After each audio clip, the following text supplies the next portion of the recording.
ভাইয়া অনেক পড়াশোনা করতেছি কিন্তু মার্ক কম আসতেছে, খুব ভয় লাগতেছে। ফার্স্ট টাইমার যারা মেডিকেল অ্যাডমিশন প্রিপারেশন নেয় তাদের জন্য এই জিনিসটা খুবই নর্মাল। ইভেন ভার্সিটি প্রিপারেশন যারা নিচ্ছে তাদের ক্ষেত্রেও সেম।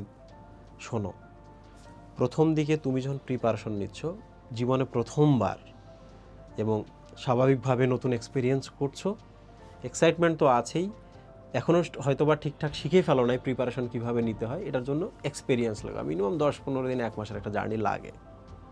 সেকেন্ডলি, কোনো একটা চ্যাপ্টার যখন পড়ছো, ওই চ্যাপ্টারে ধরা যাক তুমি 70 পাচ্ছ, তুমি কি জানো যারা অলরেডি অন্য চ্যাপ্টারগুলো পড়েছে কোরিলেট করতে পারে ওই চ্যাপ্টারগুলোর কারণে এই চ্যাপ্টারে এক্সট্রা 5-7 মার্ক বেশি পায়।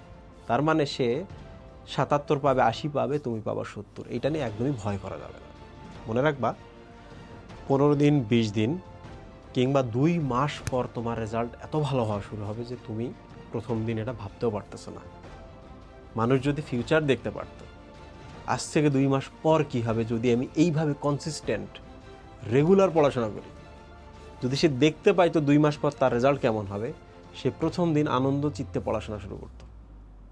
সো প্রথম দিকে যদি মার্ক কম পাও, ইভেন্ট টানা 1 মাস 1.5 মাস, তারপরও ডিপ্রেসড হবে না, প্রত্যেক দিন সেমভাবে সেম ইন্সপিরেশন নিয়ে পড়াশোনা শুরু করবা। Thank you.